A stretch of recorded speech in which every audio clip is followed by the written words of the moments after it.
Passion CD, oui, émission consacrée aux artistes de la région et du reste de la France. Et cette émission est un peu particulière. Alors, je vais vous expliquer, puisque j'ai eu la chance de participer à un projet, notamment grâce à l'AMISC. L'AMISC, c'est une association de Montivier très connue, donc par l'intermédiaire d'Hélène Richard. Je la remercie déjà d'avance, Hélène Richard, animatrice de groupe, qui m'a fait rencontrer des jeunes, peut-être futurs pros animateurs, enfin en tout cas des jeunes animateurs qui ont créé une petite radio sur le web à la MISC.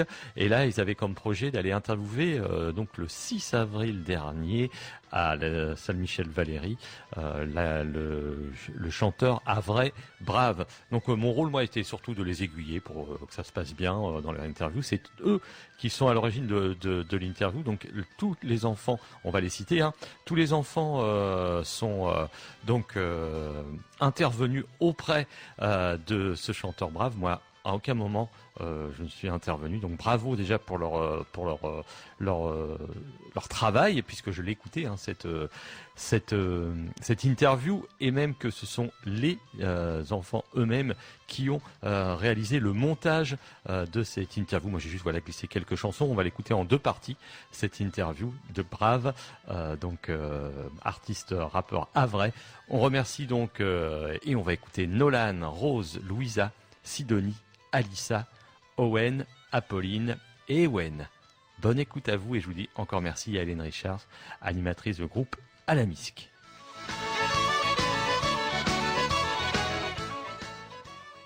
Bonjour, nous sommes des ados du centre social à MISC, dans la loge de l'artiste chanteur Brave à la salle des fêtes Michel Valéry de Montivier. Le concert de Brave et Def va commencer dans 2 heures, ce qui nous laisse le temps de l'interviewer. Bonjour. Bonjour. D'où venez-vous ? Alors moi je suis originaire de la ville du Havre, je suis né au Havre et je viens d'un quartier qui s'appelle le Mont-Gaillard, qui est quartier on va dire nord du Havre. Pourquoi faites-vous du rap ? Pourquoi je fais du rap ? Parce que c'est une musique qui est assez simple à pratiquer. On va dire que dans tous les genres musicaux, il faut quand même avoir des connaissances dans les instruments qu'on pratique. Et le rap, c'est un peu une musique où on n'a pas besoin d'apprendre la musique. Un peu comme le football, en fait. C'est pour ça que c'est aussi populaire un peu partout en France. Maintenant, en plus, la possibilité sur Internet d'avoir des instrumentaux. Donc, à part écrire, c'était assez simple. Et c'est pour ça qu'en fait, on a commencé la musique. Pourquoi faites-vous de la musique ? Pourquoi je fais de la musique ? C'est un peu un bon moyen de s'exprimer. Tu vois, je suis quelqu'un qui est très renfermé. J'étais très timide quand j'étais jeune. Même aujourd'hui, je suis très timide en fait. Mais je m'exprime volontiers quand j'écris un texte. C'est pas la même façon. Tu peux dire des choses en musique. Tu peux aller très loin dans même des choses que tu penses, parce que la musique permet ça. Et c'était un bon moyen pour moi de m'exprimer ou d'exorciser tout ce que je pensais au fond. Pourquoi ce nom ? Pourquoi ce nom Brave ? Pourquoi ce nom Brave ? Bonne question. Comment il est arrivé ? En fait, j'ai essayé de trouver un nom, parce qu'en général on prend des noms d'artistes dans la musique, même dans les autres musiques, hein, mais dans la musique rap c'est surtout un moyen d'essayer de passer une idée à travers un nom. Et en fait Brave, B-R-A-V, ça a une signification. Ma mère est d'origine bretonne, et en breton ça veut dire beau. C'est les choses qui sont belles en fait.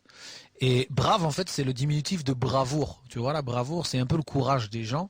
Et j'ai une musique qui est très portée sur les valeurs humaines, on va dire, les gens qui n'ont pas l'habitude de se plaindre, où j'essaie de faire ressortir toute cette idée des gens qui ne se plaignent jamais, et à travers ma musique leur rendre hommage. Brave c'est un peu ça. C'est le fait d'arriver à créer des mouvements avec les gens, par la musique, de faire du lien avec les gens, de les ramener, d'essayer de passer un bon moment, d'essayer de ramener des concepts, parce que j'ai fait plein de petits concepts au travers des albums ou des choses que j'ai mis en place, et finalement passer un moment ensemble. Donc on s'affranchit de tout ce qu'on nous impose, les réseaux sociaux. Je suis pas contre, mais je suis plus pour le fait que les gens soient liés ensemble. Donc c'est un peu tout ça, Brave. C'est la musique, mais très portée sur l'humain. Quel est votre nom ? Mon nom ? Je m'appelle Wilfried. Alors, je ne sais pas pourquoi ma mère a choisi ce prénom. Tout ce que je sais, c'est que, en fait, il y avait la signification au-dessus de mon lit qui m'a traîné toute mon enfance. Et quand elle disait, en fait, Wilfried, c'est la contraction de Wild and Free. Ça veut dire sauvage et libre. Et finalement, en fait, je me suis aussi approprié ce prénom parce que je me suis dit, mais c'est totalement moi. Je suis quelqu'un qui est pour la liberté, on va dire, la liberté d'expression, mais la liberté même individuelle. Je suis pour toutes sortes de libertés. Et un peu sauvage parce que j'ai une manière un peu sauvage de le faire à travers ma musique, mais on est un peu influencé par les prénoms que nos parents nous donnent. Et je crois que Wilfried me correspond très bien. Vivez-vous de votre musique? Si je vis de ma musique aujourd'hui, oui. En fait, dans la musique, il y a ce qu'on appelle un statut d'intermittent du spectacle. Donc aujourd'hui, je suis intermittent du spectacle.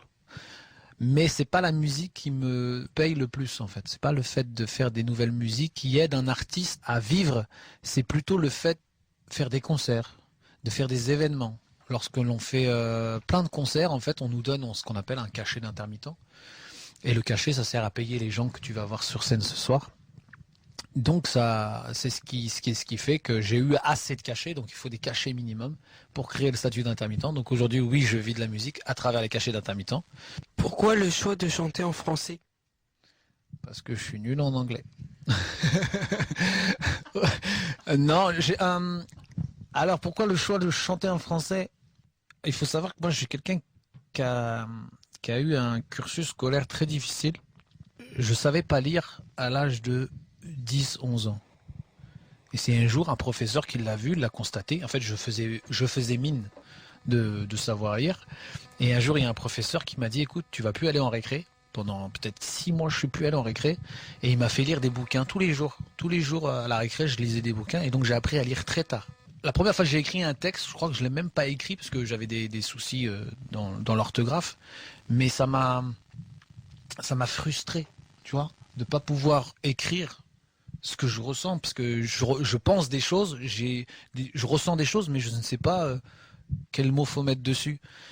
Et quand je me suis lancé un peu plus, on va dire professionnellement dans la musique, quand j'ai voulu aller beaucoup plus loin, je me suis dit, il va falloir que je mange des livres, que je mange le dictionnaire. Et j'ai commencé à me faire tout seul un petit travail sur moi-même où j'ai beaucoup. Et en fait, j'ai trouvé un amour fou pour la langue française. Parce que tu as la possibilité de dire une émotion avec différents mots.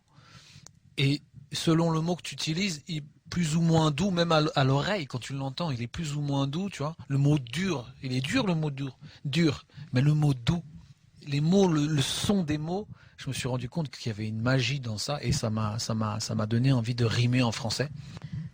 Pourquoi avoir choisi ce métier et pas un autre? Je crois que c'est le métier qui m'a choisi.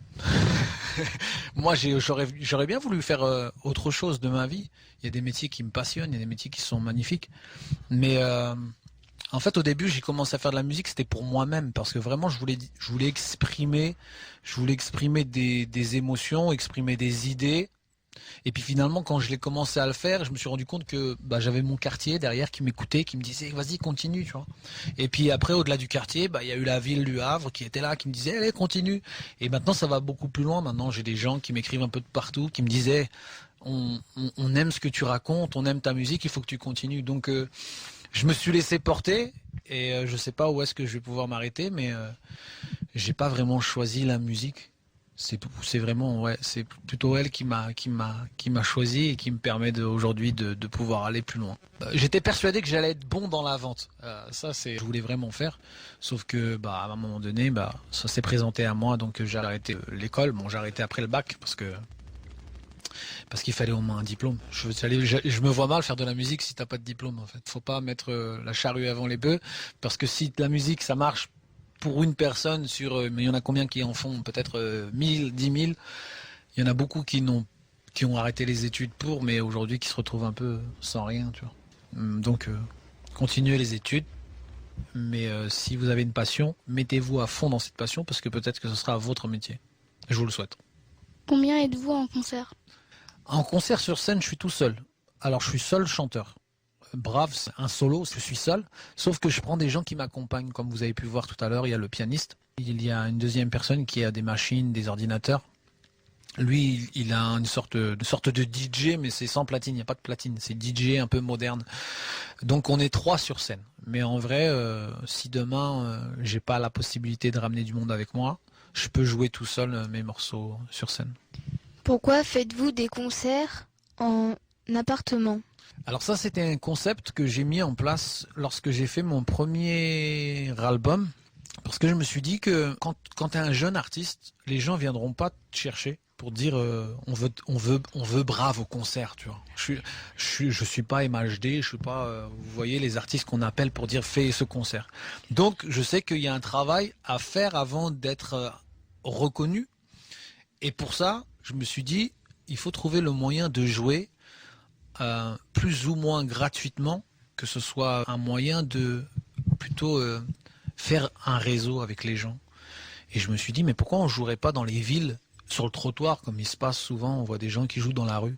Sauf qu'avec tout ce qui se passe, malheureusement, je me suis aussi rendu compte qu'il faut des autorisations, il faut demander au préfet de police, il faut demander l'autorisation à la mairie. C'est compliqué, parce qu'en plus, on s'est dit, vas-y, on va aller dans des villes où il y a peut-être 100 habitants, tu vois, c'est compliqué. Et après, je me suis dit, mais pourquoi j'irais pas jouer chez les gens ? Et j'ai lancé l'idée, j'ai invité un ami qui avait une maison. Je lui ai dit, écoute, je vais faire un concert chez toi, invite tes potes. Il a invité tous ses potes, on a fait un concert comme ça. Et ça s'est su. Et puis au fur et à mesure, il y a un deuxième qui a dit, attends, moi j'ai une maison à Marseille. Tiens, je t'invite, tu viens et on joue avec mes potes, etc. Et puis de fil en aiguille, on a créé un réseau. Bon, après, il y a quand même des coûts, parce qu'un concert, ça coûte quelque chose. Sauf que nous, on a un peu été dans une stratégie de pas forcément s'enrichir soi-même, mais de dire au moins les frais du concert sont remboursés. Donc on a mis en place des frais, c'est des frais kilométriques, c'est parce qu'il faut qu'on loue la voiture, il faut qu'on paye l'essence, faut quand même que mes musiciens, je les fasse venir et que je les paye un minimum. Donc les gens ils se sont dit, écoute, nous on est 10, si chacun met 10 euros, on a un concert de Brave chez nous. Et voilà, et en fait, c'est devenu complètement fou parce qu'on a fait plus de 170 concerts en appartement. Après, j'ai dit stop, là, j'ai dit arrêtez les gars, parce que il faut que j'aille faire un autre album. Et voilà, ça a créé un mouvement, ça a créé une sorte de concept qui se voyait pas trop. Enfin, ça existait déjà, moi, je connaissais le théâtre en appartement, mais là, un concert de rap chez toi, ça n'existait pas vraiment, donc... Je suis content d'avoir initié ça, c'est cool. Quel âge avez-vous? Moi j'ai 35 ans. Et quel âge as-tu toi? 11 ans et demi. 11 ans et demi. Vous avez tous 11 ans et demi? Non, t'as pas 11 ans et demi, ça se voit. Ok. Réflexion de bas étage. Est-ce-nous bien la lune qui se déplace?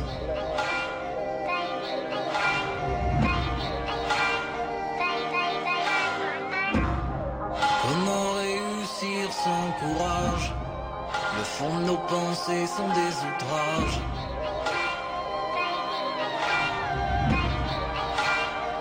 Il y a forcément là-bas autre chose, autre part. Autrement, dis-moi pourquoi le ciel brille dans le noir. Il y a forcément là-bas autre chose, autre part. Et si les signes ne trompent pas, la lune sourit dans le noir. J'ai beau essayer, je n'y arrive pas. Souhaiter le bien ne suffit pas. Il va falloir sourire. Il va falloir sourire. On s'entend mais on ne s'écoute pas. Avoir du cœur ne suffit pas. Il faudrait s'en servir. Il faudrait s'en servir. Sous les néons des grandes enseignes, on t'enseigne qu'ici tout se célèbre. Avec un incendie, même les aveugles y voient clair. Bleu, jaune, rouge, violet, vert. Est-ce qu'on dit? Il y a forcément là-bas autre chose, autre part. Autrement, dis-moi pourquoi le ciel brille dans le noir. Il y a forcément là-bas autre chose, autre part. Et si les signes ne trompent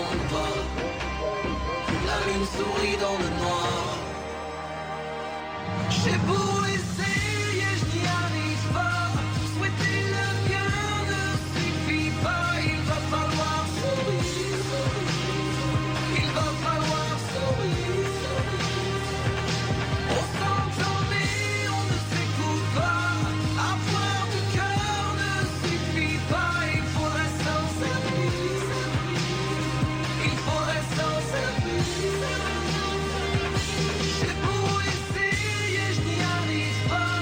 Souhaiter le bien ne suffit pas. Il va falloir sourire. Il va falloir sourire. On s'entend mais on ne s'écoute pas. Avoir du cœur ne suffit pas. Il faudrait s'en servir. Il faudrait s'en servir.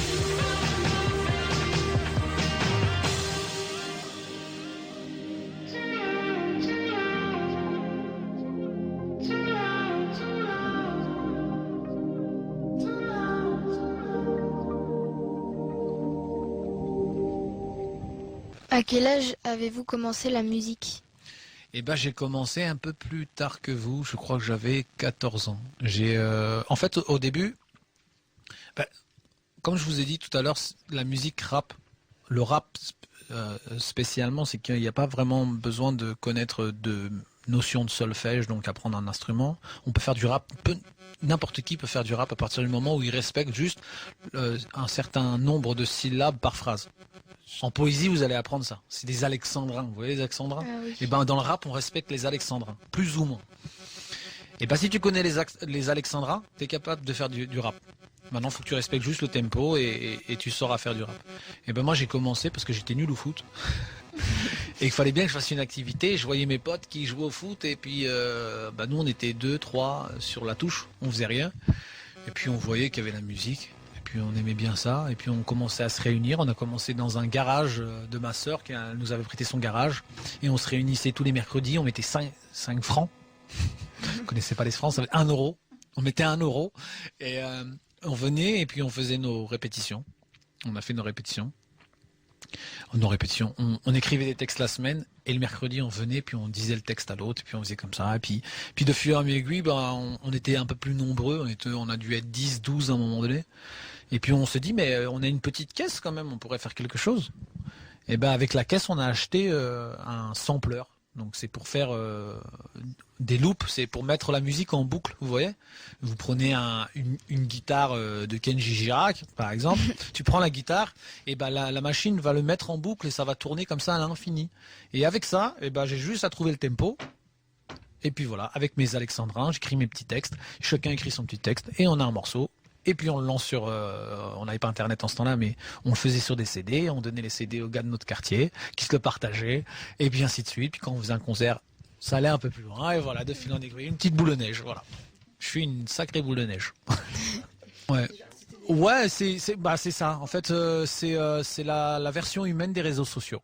Donc voilà. Vous avez Internet aujourd'hui, ça va très vite pour vous, et je pense que c'est un bel outil, sauf que il y a beaucoup de gens qui en font n'importe quoi. C'est un très bel outil.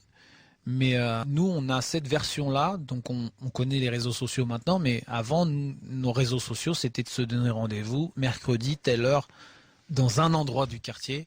C'était ça notre réseau social, notre Facebook. Vous avez fait partie des artistes sur les 500 ans du Havre. Est-ce que vous pouvez nous en dire un petit mot? Comme vous le savez, la ville a fêté ses 500 ans, et à cette occasion, plusieurs artistes, dont moi-même, sélectionnés. Donc on va dire il y a plusieurs artistes, mais pas que musique.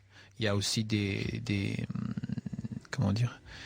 plasticiens, des peintres, et il y a 10 personnalités au Havre qui ont été sélectionnées pour représenter la ville dans cet anniversaire qui a été fait. Et en fait, moi je suis sorti un peu au dernier moment, parce que c'était vraiment pas prévu, j'étais pas sur la liste, et ils m'ont découvert un peu par hasard avec mon activité de concert en appartement, ça parlait beaucoup, et ils se sont dit que ce serait bien que la musique dite urbaine, donc on appelle ça musique urbaine, même le rap soit aussi de la fête et soit représenté aux 500 ans du Havre. Donc moi j'ai trouvé ça, j'étais très flatté qu'on m'appelle et que la ville du Havre reconnaisse aussi cette discipline musicale. Parce que même si aujourd'hui vous connaissez la musique rap et je pense que vous savez même pas que c'est du rap, mais un soprano qui chante, il faut savoir que ce gars-là vient de la musique rap. Il faisait du rap avant. Donc peut-être que vous connaissez pas comme ça, mais tout ce qu'on entend aujourd'hui a une sonorité rap. Et donc en fait, je suis content que cette discipline ait pu autant s'adapter et aussi autant réussi à montrer de belles façons de faire du rap. Voilà. Qui est très moderne, il y en a du rap très chanté, des gens comme L'Homme Pâle, vous voyez, qui chantent, vous avez un peu de tout aujourd'hui. Si vous voulez faire de la Zumba rap, ça doit exister. Et donc voilà, j'ai été invité, j'étais très, très honoré d'être un représentant pour la ville du Havre pour les 500 ans. Au MUMA, oui, en ce moment, au MUMA, on a une exposition autour de ça, des 10 artistes ayant participé aux 500 ans du Havre. Il y a une exposition et moi je représente un peu ce que je vous expliquais tout à l'heure, donc les concerts appartements. J'ai essayé de représenter un peu l'activité que j'ai. Donc on a créé un appartement dans le musée. Donc si vous y allez, alors c'est bientôt fini, je crois qu'il reste encore une semaine. Le week-end prochain. Si vous avez l'occasion d'y aller, il y a un appartement où j'essaie de mettre des éléments qui m'ont suivi pendant cette tournée. Donc vous allez retrouver mon tom bass. Il y a une poupée à mon effigie, vous voulez la voir. C'est une sorte de Muppet Show. Si vous y allez, vous pouvez prendre des photos avec. Il y a une BD, j'ai fait une bande dessinée, des anecdotes de concerts en appart.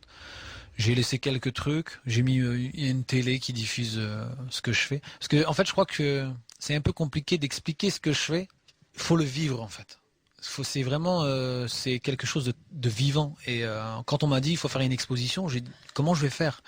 Parce que à part mettre des textes écrits, mais quand on lit un texte et quand on vit un texte, c'est pas la même chose. Quand on vit un concert appartement et qu'on imagine, je pense que dans votre tête vous dites ouais c'est bien un concert à la maison.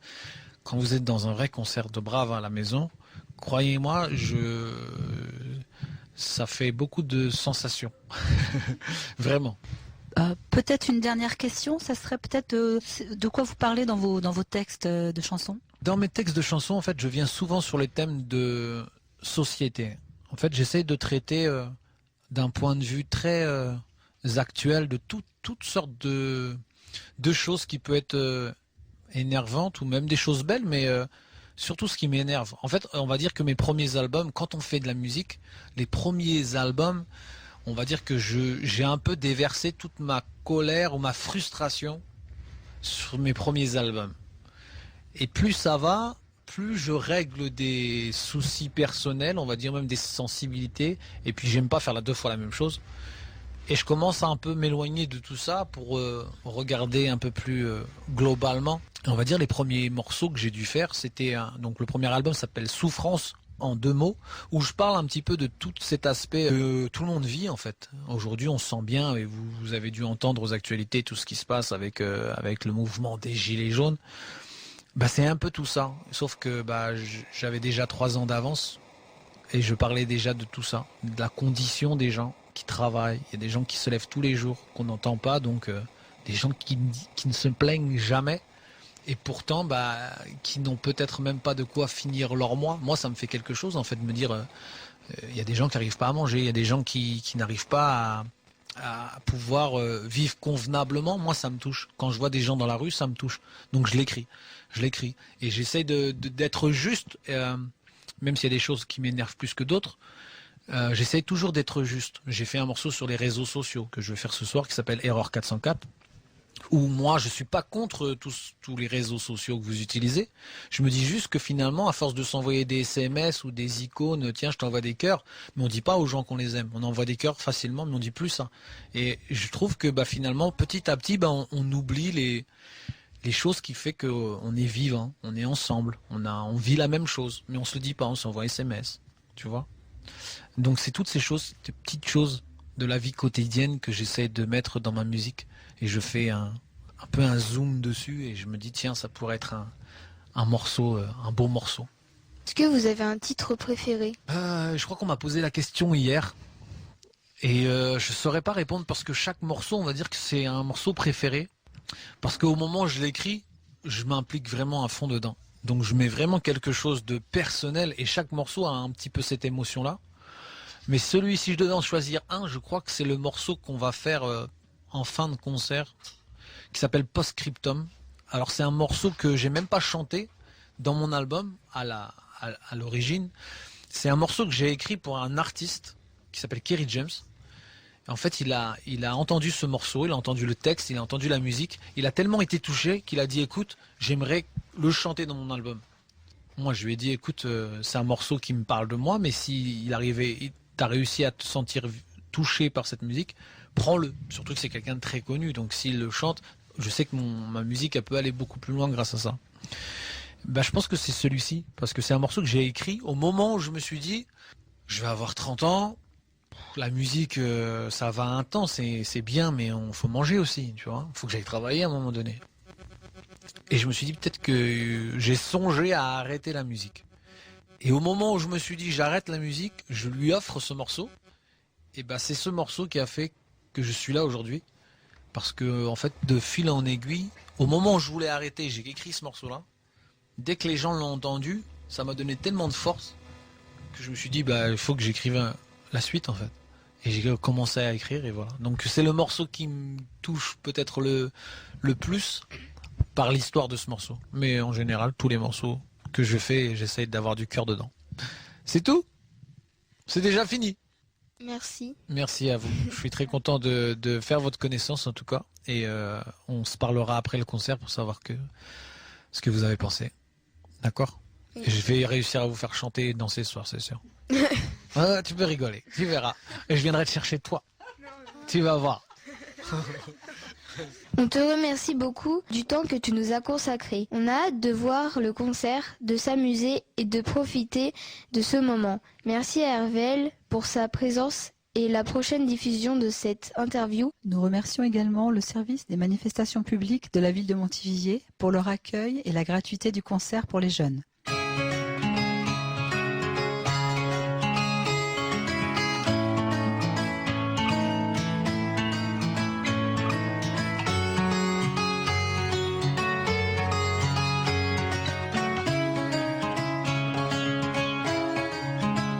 J'écris des mots venus du cœur de l'enfer, entre les slogans des haut-parleurs.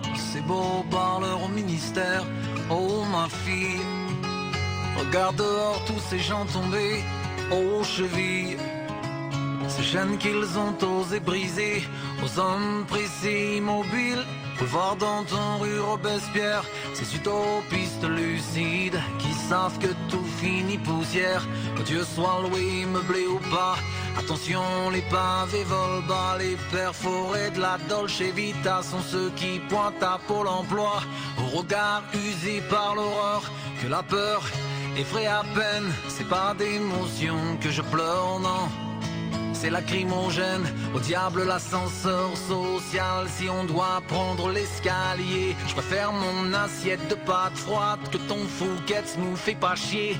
Avec tes discours pleins de boniment, ton mépris des classes et des causes. Travailler plus pour gagner plus grand chose. Tu l'emporteras pas au paradis fiscal, c'en est assez. La France courtisée des banquiers, comme une vieille dame en viager, fils de butin. À pas vouloir nous tirer des sous, nous tirer dessus. Les vainqueurs sont ceux qui ont déjà tout perdu. Je lève mon verre à la santé des ouvriers, des retraités, des mis de côté, des déçus. Ces barricades, place République sont que le reflet dans le miroir. Ils appellent trouble à l'ordre public, des gens qui ont faim sur un trottoir. J'emmerde vos courants politiques avec mon accent du terroir. Ce n'est pas la peine d'appeler tes flics, ils sont occupés à broyer du noir. Je voulais écrire sans colère. Je suis descendu station bonne nouvelle, j'y ai vu assise par terre cette gamine qui ressemble à la mienne. Elle a souri, j'ai rien pu faire comme tous ceux qui passaient devant elle. C'est faux ce qu'on dit, des cœurs de pierre, ça fait pas tant que ça d'étincelles. Triste Olga, t'as quitté ton pays pour trouver la paix à Paris. On t'a pas dit que la France était aussi la Roumanie. Parce qu'un monsieur trop bien fringué a décidé de tout solder, de revendre nos vies à bas prix. Les vainqueurs sont ceux qui ont déjà tout perdu. Les vainqueurs sont ceux qui ont déjà tout perdu. Les vainqueurs sont ceux qui ont déjà tout perdu. Ouvre ton cœur, ma fille, avant qu'il ne soit vendu. Les vainqueurs sont ceux qui ont déjà tout perdu. Les vainqueurs sont ceux qui ont déjà tout perdu. Les vainqueurs sont ceux qui ont déjà tout perdu. Ouvre ton cœur, ma fille, avant qu'il ne soit vendu.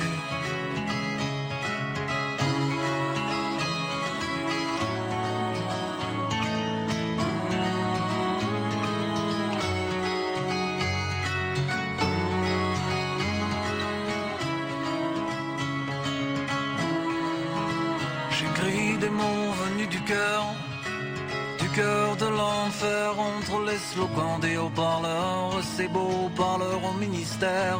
Oh ma fille, regarde tous ces gens tombés de haut, aux chevilles, ces jeunes qu'ils remettront bientôt.